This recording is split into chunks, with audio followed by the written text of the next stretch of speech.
Pemirsa, Menko Polhukam Mahfud MD memastikan akan menghentikan status tersangka Nur Hayati, pelapor kasus korupsi dana desa di Cirebon, Jawa Barat. Pihaknya tengah menyiapkan formula yuridis untuk menghentikan status tersebut. Golongan Desa Citemu, Kecamatan Ngeru, Kabupaten Cirebon. Polemik status tersangka Nur Hayati, pelapor kasus korupsi dana desa Citemu Cirebon, Jawa Barat, akhirnya menemukan titik terang. Menko Polhukam Mahfud MD menyebut akan menghentikan status tersangka Nur Hayati dan tengah menyiapkan formula yuridisnya. Namun di sisi lain, kasus korupsi yang menjerat kubu desanya tetap dilanjutkan. Ya, untuk kasus Nur Hayati yang dijadikan tersangka karena melaporkan kepala desanya yang katanya akan bertemu saya dan berkirim surat kepada saya, maka saya sarankan untuk tidak usah ketemu saya lagi karena pesannya sudah sampai dan saya sudah melakukan komunikasi dengan Polri maupun dengan Kejaksaan yang intinya itu sedang diusahakan untuk tidak dilanjutkan. Bahkan saya bicara dengan Bareskrim bahwa itu insya Allah akan secepatnya dilakukan. Tinggal soal teknis kan, apakah nanti mau pakai SP3 atau SKP 2 gitu.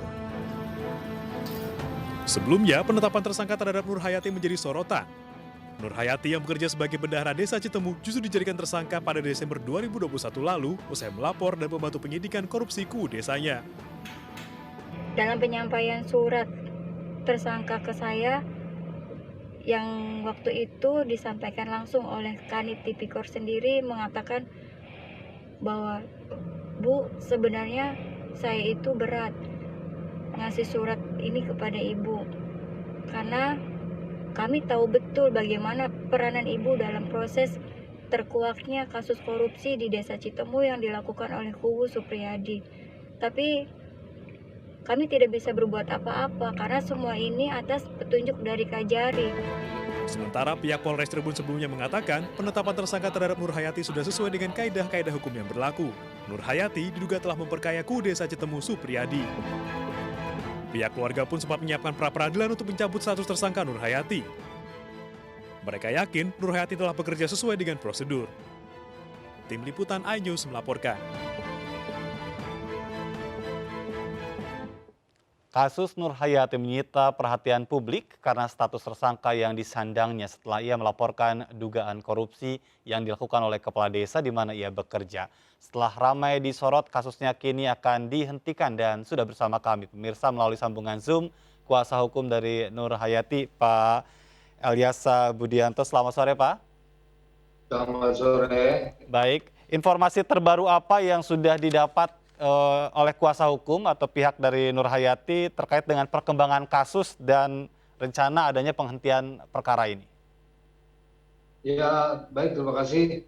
Informasi perkembangan terakhir adalah bahwa dari kepolisian dan dari kejaksaan akan menghentikan sesuai dengan himbauan dari Pak Mahfud MD bahwa ini akan dihentikan macam SP3 atau SKP 2. Nah, memang sebelumnya di hari Rabu minggu yang lalu kami di kelompok alumni LBH Ikatan Keluarga Alumni UII Jogja menyurati kepada Pak Mahfud MD dan alhamdulillah disupport, disambut oleh beliau.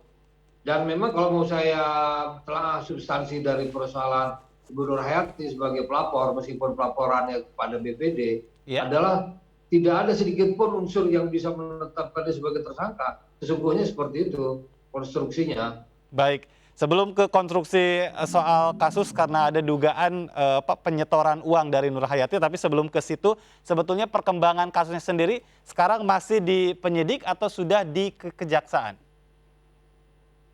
Sebenarnya kalau sudah P21 ini sudah pada posisi di kejaksaan. Jadi memang pada tanggal 15 Februari mereka ingin melimpahkan perkara ini beserta BAP, barang bukti dan tersangkanya kepada kejaksaan. Nah, waktu itu saya datang di Polres Cirebon Kota di unit Tipikor dan saya menghendaki untuk bicara lebih jauh, tapi beliau dari Kepala Unit Tipikor kelihatannya berkeberatan, dan saya bilang saya tetap untuk diputar ulang lagi waktu, diberikan kesempatan waktu sampai besok, karena beliau lagi sakit waktu itu kan. Ya.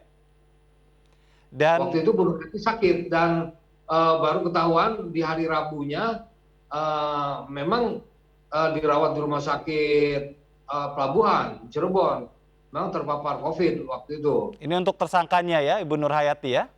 Iya, iya. Baik. Jadi statusnya sudah P21 sekarang ini? Iya, sudah P21, betul.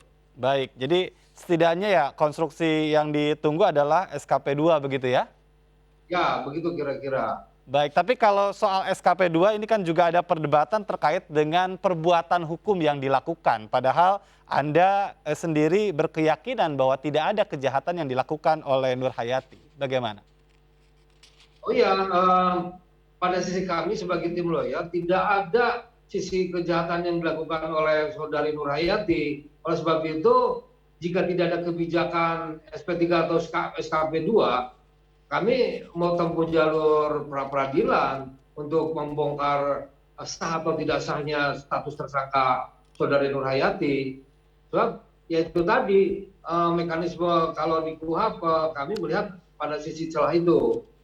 Tapi ketika dari Kemenko Polhukam memberikan saran kepada Kabar Reskrim atau Kejaksaan Tinggi, ya bagi kami syukur alhamdulillah, apapun ceritanya itulah yang menguntungkan buat klien kami, kira-kira begitu Pak. Baik, tapi kalau SKP 2 kan perbuatan pelanggarannya itu ada setidaknya seperti itu ceritanya.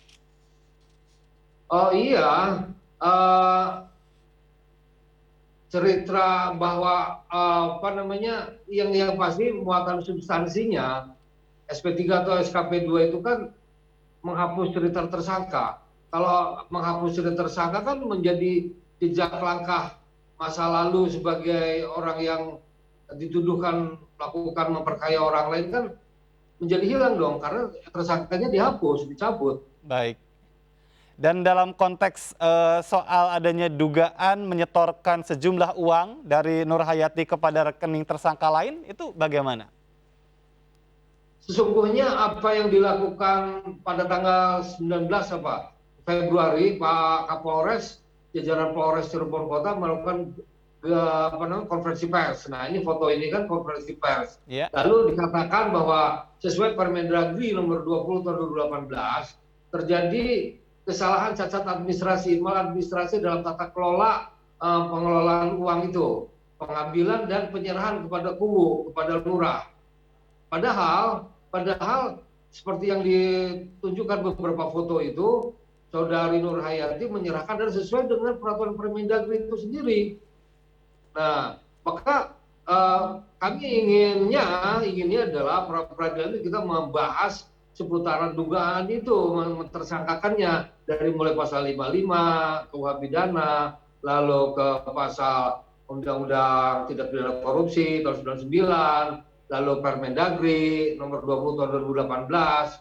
Benarkah itu semua menyimpang sesuai dengan kehendak dari konferensi pers? Nah, kita jadi membahas itu, Ya. membahas di peradilan. Tapi kemudian ada keputusan dari pemangku negara ini dengan langkah begitu, ya alhamdulillah juga sih. Baik, jadi sebetulnya sedari awal harusnya ini tidak maju ke penyidikan begitu ya? Oh iya, betul. Seharusnya. Sebab itu yang tadi cerita potongannya video Nur Hayati itu. Dia sebetulnya Kanit Tipikor, Bapak siapa Ibda Hendro itu, Ya. dia tidak menghendaki adanya posisi dia sebagai tersangka. Tapi ini adalah dari keinginan dari Kejaksaan Negeri Cirebon Kota. Nah, ini kan kalau saya katakan harusnya tetap saja pada satu keyakinan penyidik ini bahwa Baik. itu tidak bisa, apapun tidak bisa sesuai dari penyelidikan dan penyidikan kami, gitu kan, jadinya fair gitu loh. Nah, ketika itu dia ikutin apa saran keinginan dari pihak kejaksaan, inilah yang saya katakan bahwa the whistleblower mencoba untuk diberangus. Baik, ini berkaitan dengan pernyataan yang sudah disampaikan oleh Mahfud MD ya, Menko Polhukam, bahwa akan dicarikan begitu kan. Lalu tindakan langkah hukum apa lagi yang akan dilakukan oleh kuasa hukum untuk bisa memastikan SP3 atau SKP2 ini keluar? Ya, yang pasti kami sebagai pihak keluarga Nur Hayati menunggu langkah konkret dari pihak kejaksaan atau dari Polres Kejaksaan Negeri Cirebon Kota atau dari Polres Cirebon Kota ini, mana surat itu, kan gitu. Apakah kami berharap hari kerja itu hari Selasa besok ya, mudah-mudahan telah terbit. Nah gitu. Tapi kalau tidak terbit, ya kami juga mohon maaf ya, bukan yang meminta-minta. Kita lebih fair untuk fight to the justice. Oke, baik. Artinya jika pun itu tidak keluar, bahwa Anda siap untuk bisa menghadapi kasus ini begitu ya? Oh iya, siap. Karena keyakinan kami tidak ada sedikit pun unsur celah daripada dia sebagai tersangka itu. Baik, sekalipun keluar SKP 2 atau dalam hal ini SP3 begitu, apakah rencana pra-peradilan masih akan berlanjut seandainya itu memang sudah diterima? Tidak lagi, karena kan persoalan pra-peradilan kan salah satunya adalah membahas tentang sah atau tidak sah sebagai tersangka. Iya. Dan kalau sudah dicabut, ya sudah berakhir hajatan kita di pra-peradilan itu. Baik, ini kan sebetulnya tidak ada tenggat waktu ya, kapan SKP 2 itu harus keluar begitu? Iya, memang tidak ada. Ketika keyakinan jaksa bahwa ini hasil eksaminasinya tidak layak untuk diajukan dalam persidangan, maka ya terbitlah SKP 2 itu. Baik, terima kasih. Harapan terakhir dari klien Anda apa terkait dengan hal ini dan pernyataan yang juga sudah kita dengar bersama dari Menko Polhukam tentu saja? Ya, harapan terakhirnya adalah bahwa menjadi clear and clean lah nama baik dari klien kami ini, Saudari Nur Hayati. Selama ini kan putri-putrinya kan 2 orang ini yang terbuli di sekolahannya. Nah, maka dengan terhapusnya posisi tersangka, maka adalah Saudari Nur Hayati adalah posisi saksi di pengadilannya Saudara Supriyadi sebagai kubu di Citemu itu. Kita nantikan di babak sidang berikutnya. Kan begitu, Pak. Baik, kita akan nantikan juga nih perkembangan kasus ini, apakah benar segera keluar SKP 2 atau tidak begitu ya. Terima kasih. Baik, Pak Elyasa Budianto, kuasa hukum dari Nur Hayati sudah berbincang bersama kami sore hari ini. Salam sehat, Pak. Salam sehat, ya. Terima kasih. Dan pemirsa, kami masih akan kembali dengan informasi penting lainnya, tetaplah di MNC News.